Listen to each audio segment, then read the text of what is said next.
Hey guys, so traditionally, the way variable declarations have worked, it's been one tricky part of programming in JavaScript.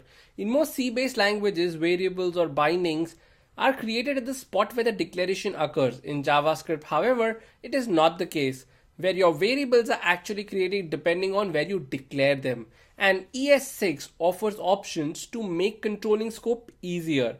Now in this video what we will see is the classic variable declaration and how variable hosting happens and how ES6 introduces us to block level bindings. And of course we will also see some advantages or probably the best practices on using them. So the first thing is, what is hoisting? The first question, and for my students who have already come from the JavaScript course will know what hoisting is, but if not, let me quickly elaborate what hoisting is. So variable declarations using the var keyword occur as if they are the top of the function, or of course if it is outside the function it is treated as a global scope regardless of where the actual declarations happen.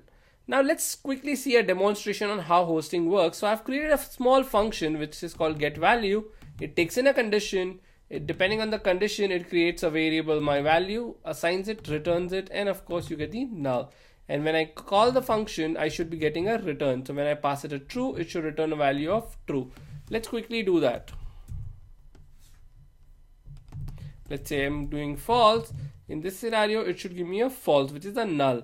However, if you go here and do a console.log and you want to do a my value, you will see that even though you're just about to print the null, you also get an undefined out here. And the reason for that is because JavaScript, the way even if you have it in the function, what JavaScript does is it removes this variable declaration from here, and this becomes your my value, and it gets it up on the top like here.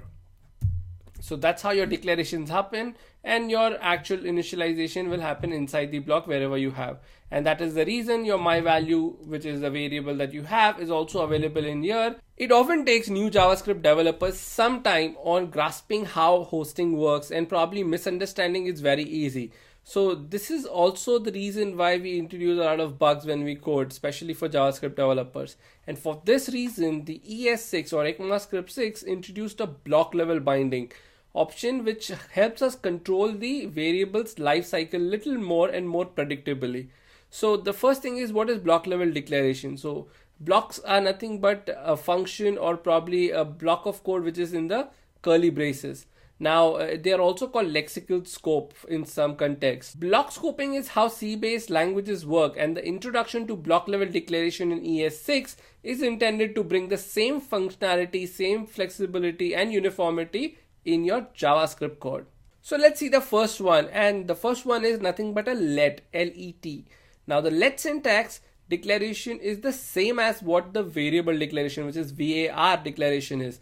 You can basically replace the var with the let to declare a variable, but limit the variable scope to only the current block of code, which means it's either the function or the block of code in the enclosed parenthesis.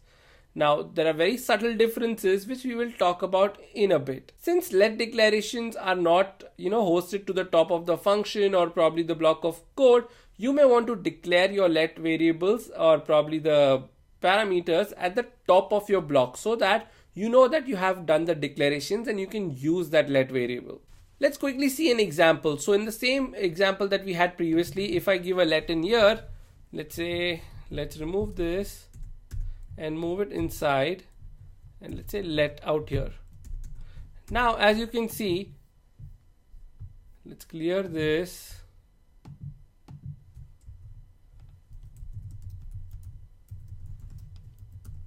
My value, I just want to give it another console log. Let's also do a true. True will just give you up high, and false will not give you anything. And if you open up the console, you can see very well that my value is not defined, which means the let my value, which was in the if condition, is not defined in the else condition. So you cannot even do a console.log of the let, and that's how you can restrict the whole variable in the scope of the parenthesis, which is the if condition.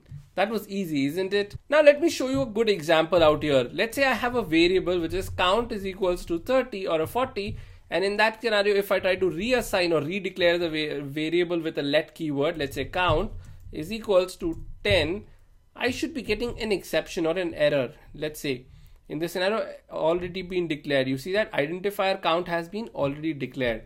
So you cannot do that. However, when you move this same declaration of let inside the if block or a block scope, which is out here, it will not give you any error. Let's see that. And of course it's giving you error because of the my value. Let's comment this out.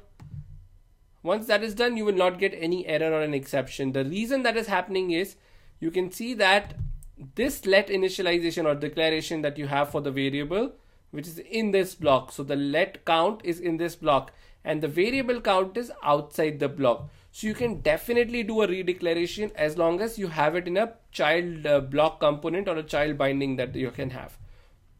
Now, there is another thing which is similar to let, and it's called constant. So you declare a constant with the keyword const, and of course, as the name suggests, it's a constant value. So you do a const, then you give the name of the variable or the method, let's say max value that you can give is, let's say 100. So now what will happen is for const, the only problem is you need to make sure that your initialization happens with the declaration. The reason is you cannot reassign the value to a existing constant. So let's say if I try to do a max value is equals to 120, and let me go and see if there's an exception.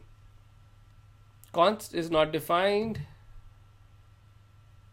That was an older error, and this is a null because I'm calling a false. Let's make this a true. So once I do a true, it should call and says assignment to a constant variable, and it doesn't even get called. You can see that. Now let me show you a very cool thing that we have with constant. So as you can see, you cannot reassign the value of anything that you have as a constant. However, in case of, let's say I have a object person. Now this person will have a name. Let's say the name is Abhay. Now this is a constant. Now a constant declaration prevents modification of the binding and not the value itself. What that means is a constant declaration prevents the modification of the binding and not the value itself. That means that the constant declaration for objects do not prevent the modification of those objects. So let's say in this scenario we have the constant person with the name as Abhay. If I try to do something like person.name equals to John and put this person.name. Oh, I cannot put a semicolon here. This should be fine. Let me go to the console. Okay, I already have this constant reassignment, which is max value. Let me comment that out. So it says Abhay, everything works. Now the only problem is when you do a person.name, it worked, but when you do a person is equals to a new object itself, which means name is equals to John, in this scenario you will get an exception saying assignment to a constant variable. Now what this proves, it's a very interesting thing. This is very subtle and this is very easy for developers to miss it. So what this shows is that the binding, which is for person, is created when the initial object is, let me close this console. This binding is created when the initial object is created for this person object. Now what happens is you can easily update the name with the person.name because you are not changing the bounding or binding, but you are updating the value of that particular item. Now when this code attempts to assign a value to the person, which is this out here, this code, and this will cause an error. Just remember that constant prevents modification of the binding and not modification of the bound value. And that's the reason that you need to be very careful when you're using the constants with the objects.